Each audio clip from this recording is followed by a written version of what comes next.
नमस्कार, मी ॲडव्होकेट हनुमंत वाघमोडे. मित्रांनो, आज आपण महिलांच्या विषयीचे जे कायदे आहेत त्याविषयी आपण तोंडओळख करून घेणार आहे व त्यानंतर आपण एक वेगळी सिरीज तयार करून त्याविषयी सखोल माहिती घेणार आहोत किंवा त्या कायद्याविषयी मी सखोल माहिती देण्याचा आपणाला प्रयत्न करणार आहे. मित्रांनो, महिलांच्या विषयीचा पहिला कायदा म्हणजे मुलींना तिच्या वडिलाच्या मिळकतीमध्ये हक्क किती मिळतो किंवा कसा मिळतो. तर नवीन दुरुस्तीनुसार मुलींना तिच्या वडिलाच्या मिळकतीमुळे भावाला जेवढा हिस्सा आहे तेवढाच बहिणीला हिस्सा दिला जाईल किंवा बहिणीचा हिस्सा भावाच्या हिस्सा एवढाच राहील. या संदर्भात कायद्यामध्ये दुरुस्ती झालेली आहे आणि त्या पद्धतीने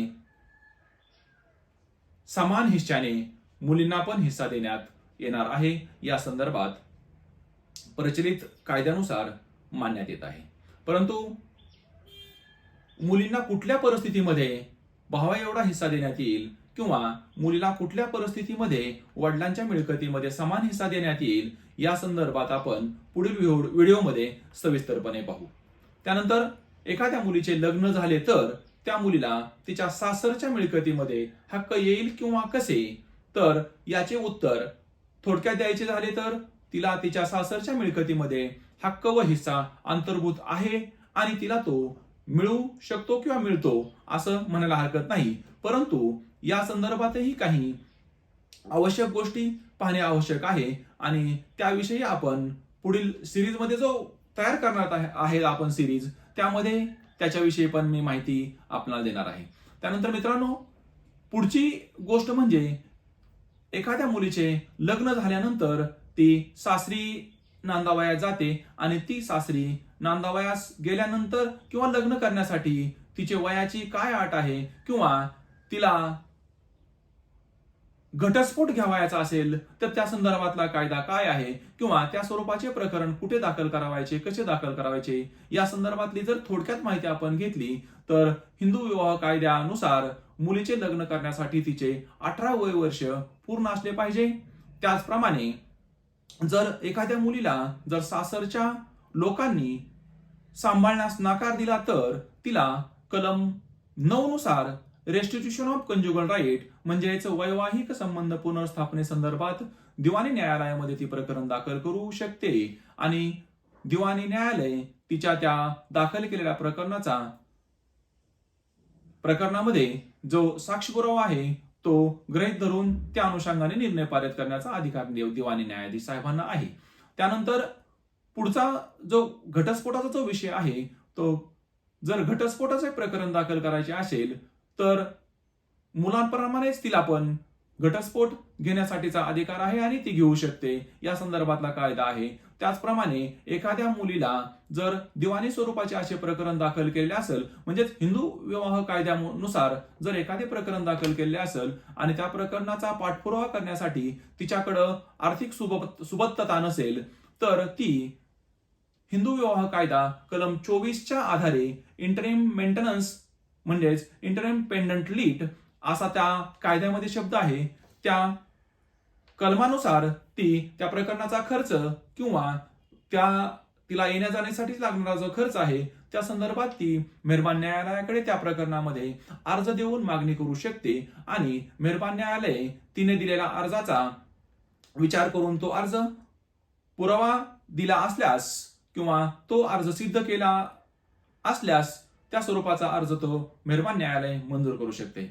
मित्रांनो, वैवाहिक संबंधाच्या अनुषंगानेच पुढील तरतूद जर पाहिले आपण तर हिंदू धर्मामध्ये पुरुषाला किंवा स्त्रीला एकच लग्न करायचा अधिकार आहे. म्हणजे त्याची पत्नी जर हयात असेल तर पुरुषाला दुसरे लग्न करता येणार नाही किंवा त्या स्त्रीसोबत त्याने घटस्फोट घेतलेला असला पाहिजे तरच तो दुसरा विवाह करू शकतो. अन्यथा त्याला त्याची पत्नी हयात असताना किंवा त्या पत्नीपासून घटस्फोट घेतला असेल तर दुसरे लग्न तो करू शकत नाही आणि अशा परिस्थितीमध्ये जर एखाद्याने जर तसे लग्न केले तर त्या विरुद्ध फौजदारी स्वरूपाचा गुन्हा दाखल करता येईल आणि दाखल होऊ शकतो.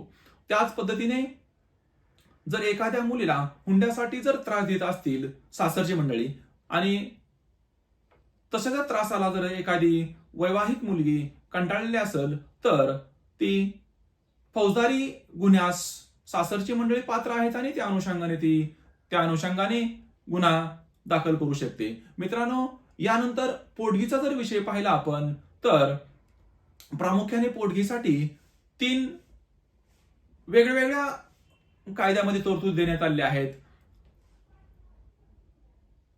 तशीच डोमेस्टिक व्हायलन्स ही एक प्रक्रिया आहे मेंटेनन्स म्हणून. डोमेस्टिक व्हायलन्स मध्ये हा ऍक्ट जो आहे तो 2005 मध्ये अंमलात आला, आणि त्या अनुषंगाने जर एखाद्या वैवाहिक स्त्रीला किंवा त्या एखाद्या स्त्रीला जर तिच्या उत्पन्नाचे स्रोत नसेल किंवा ती तिचा सांभाळ व्यवस्थितरित्या करू शकत नसेल तर डोमेस्टिक व्हायलन्स ऍक्ट खाली प्रकरण दाखल करू शकते आणि सासरच्या मंडळीकडून ती मेंटेनन्स मागू शकते आणि तसं मेहरबान न्यायालय देण्यासाठी आदेश करू शकते. त्याचप्रमाणे दिवाणी कायद्याचा आधार घेऊन ती दिवाणी स्वरूपाची पोटगी पण तिला मागण्याचा अधिकार आहे.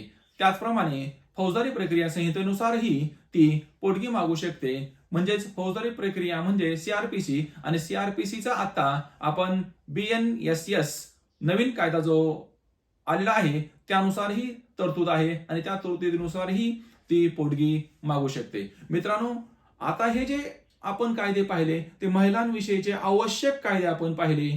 याही पेक्षा अनेकही महिलांना सबळ करण्यासाठी जे कायदे आहेत, परंतु आता मी आपणाला जेवढे सांगितले ते कायदे अतिशय आवश्यक आणि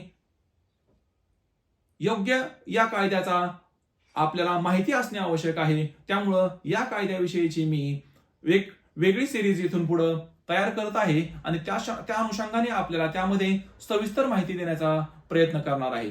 धन्यवाद.